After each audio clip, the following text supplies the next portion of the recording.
Well, good morning. It is a lovely day, I think. Yeah, it's gonna be a lovely day. I mean, my view out of my second hotel is nowhere nearly as nice as the first one, but obviously I'm still drying off from my morning shower, which was amazing. Here's a tip. Last day that you ever spend in civilization, even if it's just for a night, abuse the indoor plumbing. I just had like a 45-minute shower, and it's a little after 8 o'clock right now. My Uber should be here around 9 o'clock, so now I just have to do a last-minute pack. You know, I have a little bit of a pack explosion going on in here. But it's going to be a great day. I mean, it's lovely weather so far. It's not supposed to get above like 82 today. Yeah, I got nothing bad to say. It's going to be a good day. So I'm going to get squared away and hop in the lobby and start waiting for my Uber. And we're going to get this party started. On a completely unrelated note, if you're ever to stay in a hotel and you see one of these little charging block USB plug things, don't ever plug your electronics into there. You got to use protection, and because that's how you catch something you can't get rid of. Let your imagination run wild with that. So what you do is you bring your own charging blocks that you can use to get your own equipment taken care of. It's safer, it's better, and yeah, not really a chance of catching any viruses or malware or anything like that if you use a wall block. So just a quick tip.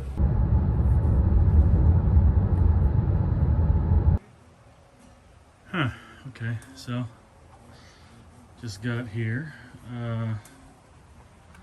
Big Cypress National Preserve, maps and everything.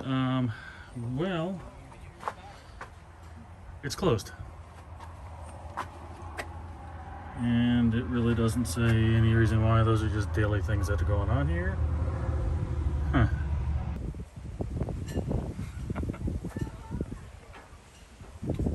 Pretty good sized Denoli. Doing his little push-ups up there.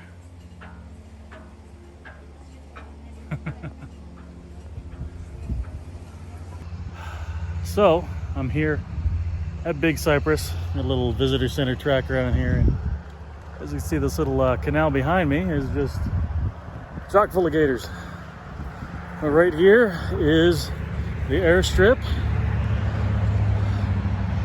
Is that the rock back there? Southern Terminus, got a picture.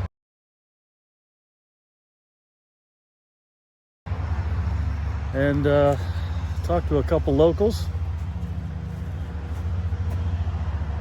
And I'm so excited. I can't even begin to describe just how I feel right now.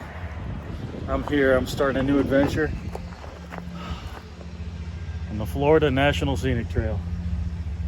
Yep. Looks like the first big stop's gonna be Highway 75. We shall see. Got a listing of the camps here.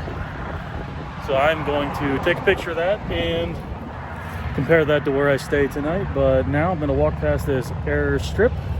Well, I guess it's just an airstrip for the ranger station, and see where this takes me. So it's finally happening. Yeah, okay, those are not Virginia grasshoppers here. Compare them to the size. Oh, back up. Compared to the size of the end of my trekking pole. It's probably about 2.5, 3 inches long. That's a big boy. And this, of course, seems to be my first step into the wilderness of Florida. Keep left of runway. That used to be a Florida Trail symbol, I assume, and I'm looking for orange blazes on this hike.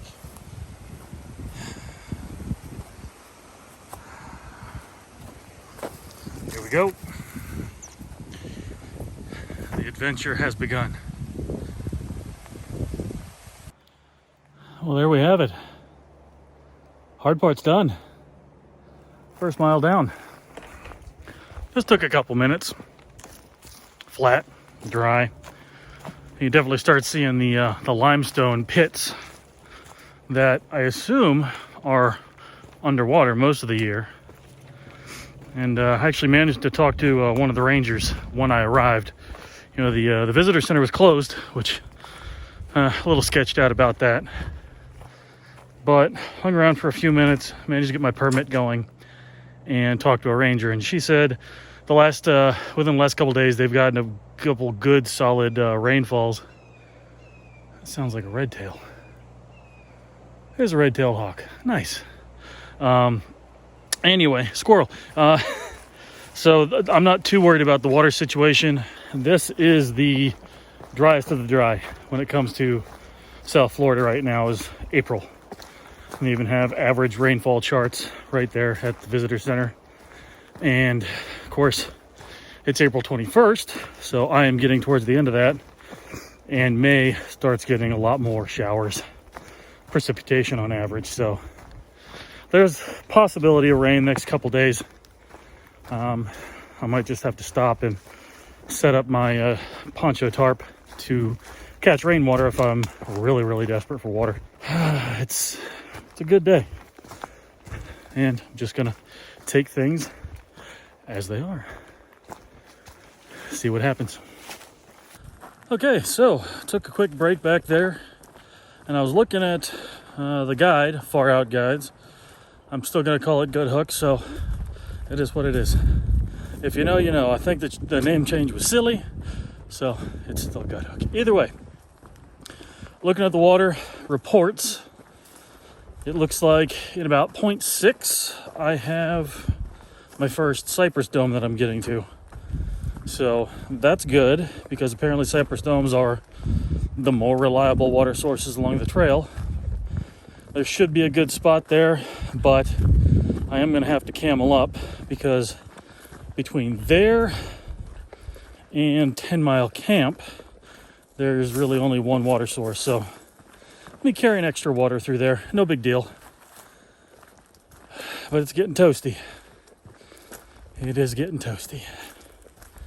I've only gone through about half a liter so far, so I'm doing all right. I'm going to camel up when I get there, and that means just drink a couple liters and get some electrolytes in me, and then power on to 10 Mile Camp. 10 Mile Camp is probably where I'm going to stop tonight, because it's about 12:45 right now. I'm coming up on mile 3 very shortly, and I don't want to push it too much on the first day when it's this hot. I want to let my body get used to this, because first couple days on the trip are always the roughest. Well, it is a gorgeous day out here. It's nice and sunny, but yeah, it's a hot one. And to make things better, let's take a look at this. That's my reliable water source. It's a little disconcerting.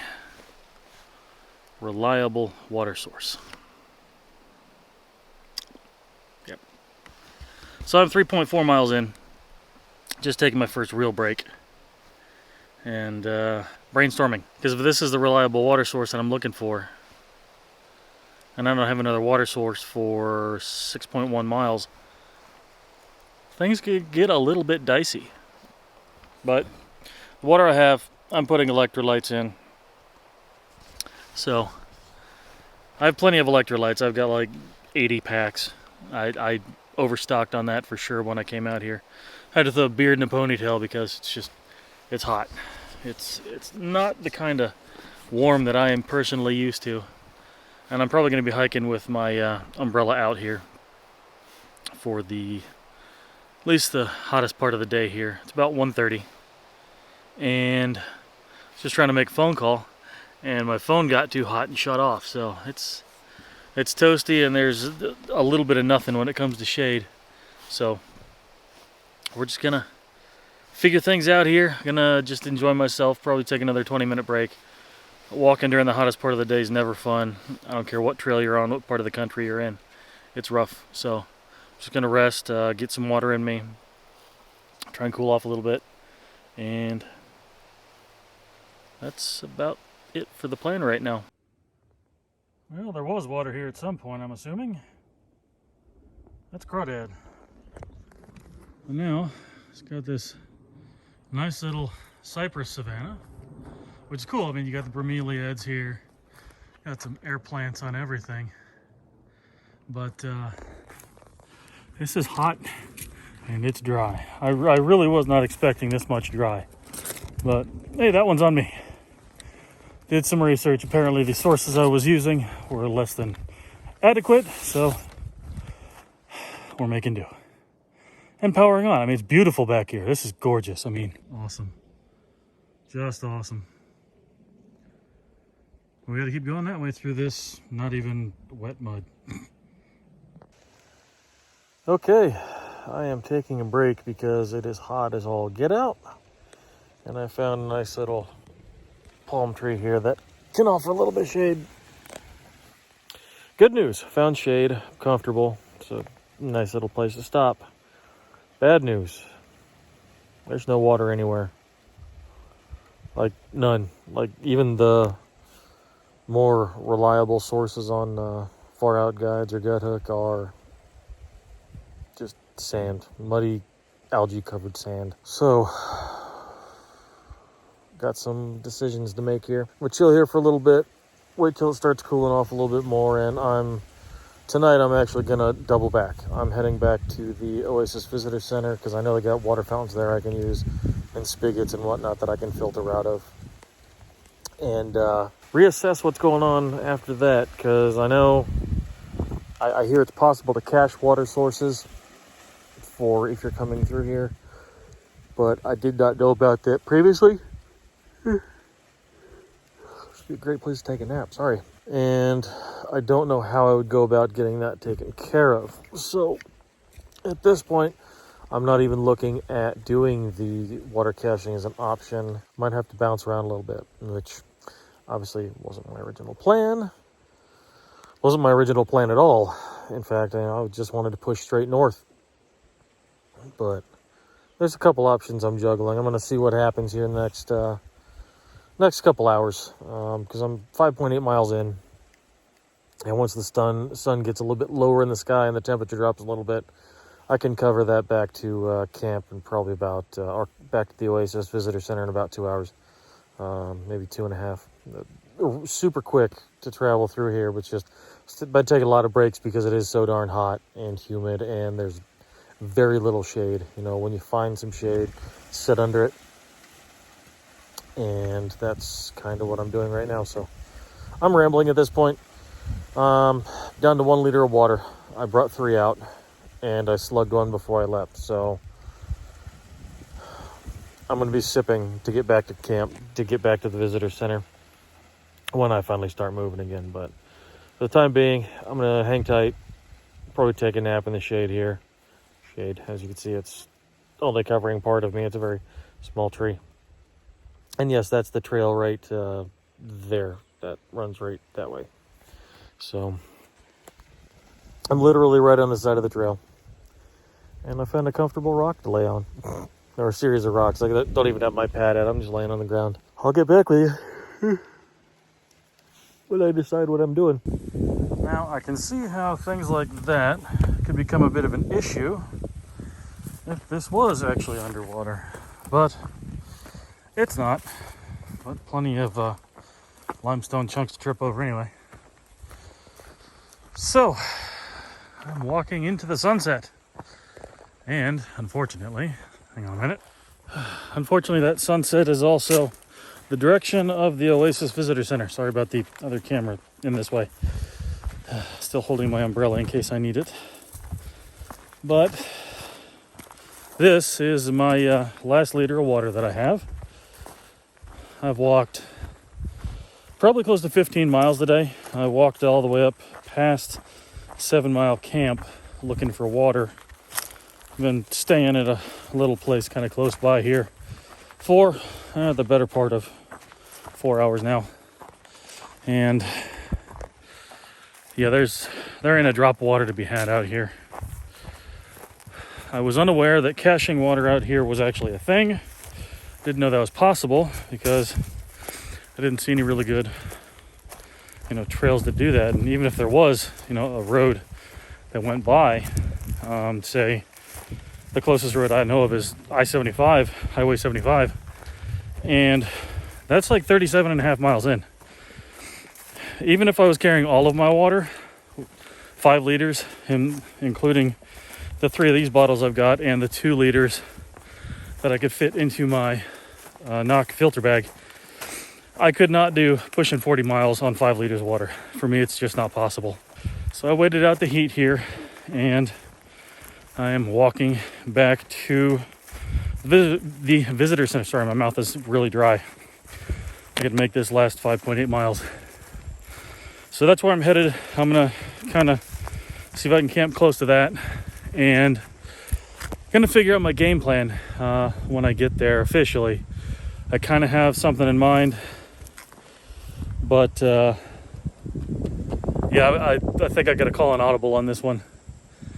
Safety is one thing I'm not going to mess around with when I'm out on the trail at all. Definitely not when it comes to water. And this right here is the only evidence of water I've seen all day long, and this was from, I guess, the rains a couple days ago. Left some really good mud that a few folks walked through, but I honestly can't even tell if these footprints are more than a couple days old.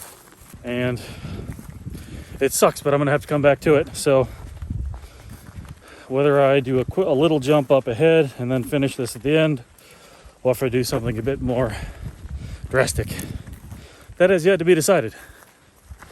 But I'm gonna keep walking, and if I see anything cool, if there's any critters that decide to start coming out this time of night, I'll bring you back if I can find them, because I have no idea what I'm in for.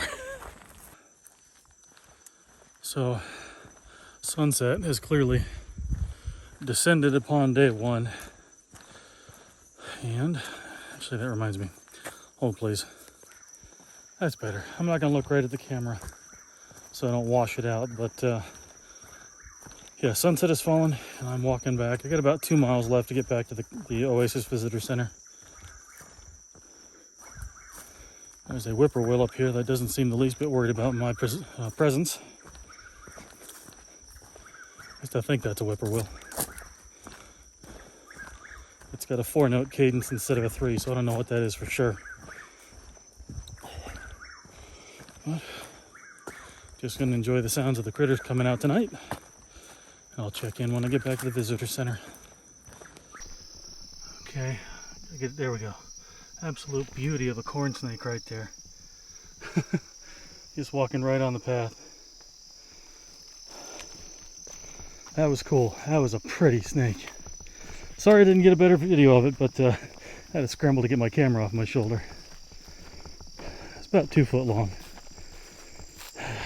Cool. Really cool. So I'm walking tonight, obviously. Got about 0.7 to get back to the visitor center. And yeah, that just made my day. I saw one of my favorite snakes on day 1. Nice. Just had a dragonfly land on my umbrella. Oh, come on, focus. There we go. Pretty little thing. Neat. Get on a blade of grass. Come on, come on. There you go. Okay, so I think I found the biggest gator in this canal. This guy is every bit of 10 foot. That's a big gator. A smaller one out there. Smaller one there, but yeah, that's a big chungus. Alright, to put the cap on the day, I got my water, got what I needed to. Watched the alligators for a while. And I hiked out past the airfield again and just kind of bopped off the trail and set up a little stealth site. So I'm in the tent right now, and I'm going to be waking up tomorrow morning. It's going to be a good day. Well, today was a good day too. Can't complain about it. It was a learning experience for sure. I really wish there was more available information outside of, say, like private Facebook groups and things like that about the Florida Trail, because this should have been kind of posted better, but it is what it is. So, yeah, today was a learning experience. Beautiful, beautiful. I got to see a corn snake in the wild for the first time, and it was a pretty little thing. Kind of wish I'd been able to wrangle it and carry it all the way home, because I really want another pet snake, but that's another story. So, I found a reason to smile today. And I'm going to find a reason to smile tomorrow, too. So, it's going to be dodging out of here and figuring out where I'm going to go next. So, that's for tomorrow's episode. But, like I always say, thanks again for watching. Make sure you find a reason to smile today. And I will catch you in the next one.